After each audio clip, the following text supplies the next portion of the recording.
Welcome to big news. నేను మీ గౌసుద్దీన్ షేక్. ఉన్నదే రాస్తా, చూసిందే చెప్తా.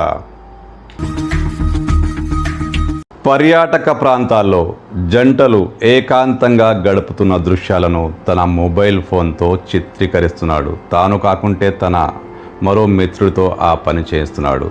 ఆ జంటలను బెదిరిస్తున్నాడు. ఏకాంతంగా ఉన్న ఆ దృశ్యాలను ఆ జంటలకు చూపించి వాళ్ళ దగ్గర నుంచి భారీ స్థాయిలో నగదు వసూలు చేస్తున్నాడు. వాళ్ళను బ్లాక్మెయిల్ చేస్తున్నాడు. డబ్బు ఇవ్వలేని పరిస్థితిలో ఉంటే తనతో గడపాలని ఆ జంటలోని మహిళలను వేధిస్తున్నాడు. అవును, అతను కిరాతకంగా వ్యవహరిస్తున్నాడు. ఇంతటి కిరాతకుడు ఎవరా అనుకుంటున్నారా? ఆ కిరాతకుడిని పట్టుకోవాలి, శిక్షించాలి, అతనిపై చట్టపరమైన చర్యలు తీసుకోవాలన్న ఆలోచన మీలో కలుగుతుందా? ఏం చేస్తాం? అలాంటిది ఏమీ లేదు. అతను ఒక రక్షక భటుడు. ప్రజల ప్రాణాలను కాపాడాల్సిన బాధ్యతలో ఉన్న ఏఎస్ఐ. ఆ ఏఎస్ఐ గారే ఇలా చేస్తున్నారు. మాచర్ల ఏఎస్ఐ శ్రీనివాస్ పర్యాటక ప్రాంతాల్లో జంటల రహస్య వీడియోలు తీస్తున్నాడు. వాళ్ళు ఏకాంతంగా గడుపుతున్న దృశ్యాలను వీడియో తీస్తున్నాడు.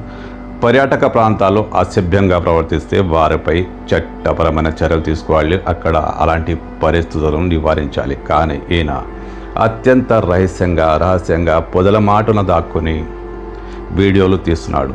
పోనీ ఆయన స్వయంగా తీస్తున్నాడు అంటే కాదు, ఒక అసిస్టెంట్ను పెట్టుకున్నాడు. పల్నాడులో ప్రాంతంలో ఒక ఆటో డ్రైవర్కు సంబంధించి అతనితో కిరాయి మాట్లాడుకొని అతనితో ఒక అవగాహన కుదుర్చుకొని ఆ ఆటో డ్రైవర్ ద్వారా జంటల రహస్య వీడియోలు షూట్ చేస్తున్నాడు. చేసి ఏం చేస్తున్నాడు? వాళ్లను వేధిస్తున్నాడు. ఇదిగో మీ దృశ్యాలంటూ కావాల్సినంత నగదిస్తే మంచిది, లేకుంటే లాడ్జికి రావు సరి పడుకుందామంటూ ఆ జంటలోని మహిళల్ని వేధిస్తున్నాడు.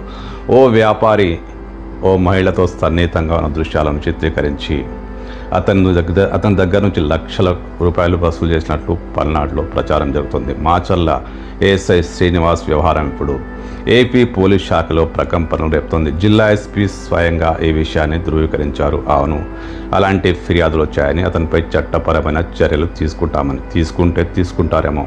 కానీ ఒక పోలీస్ ఆయన, ప్రజల ధన ప్రాణాలను కాపాడాల్సిన పోలీస్ ఆయన ప్రజల పాలిట ఇలా కంటగింపుగా మారి వాళ్ళ రహస్య వీడియోలు తీసి వాళ్ళను వేధించి వాళ్ళ దగ్గర డబ్బులు వసూలు చేసి డబ్బులు ఇవ్వకపోతే పడకింటికి రా అంటూ వేధించి ఇలాంటి ఏఎస్ఐని ఏం చేయాలి? పోలీస్ శాఖలో ఇలాంటి కీచకులు చాలామంది ఉన్నారు. కానీ వీడు మరీ బహిరంగంగా వాళ్ళ రహస్య వీడియోలు షూట్ చేసి వాళ్ళను వేధించి వాళ్ళను ఇబ్బందులు పాలు చేశాడు. ఏపీ పోలీసులో ఇప్పుడు ఏఎస్ఐ మాచర్ల ఏఎస్ఐ శ్రీనివాస్ ప్రకంపనలు రేపుతున్నాడు. అతనిపై చట్టపరంగా కఠినంగా చర్యలు తీసుకోవాలంటూ ప్రజల నుంచి డిమాండ్ వస్తుంది. పోలీస్ శాఖ కూడా ఈ పరిణామాల మధ్య ఇబ్బందికరమైన పరిస్థితిలో కూరుకుపోయిందని చెప్పొచ్చు.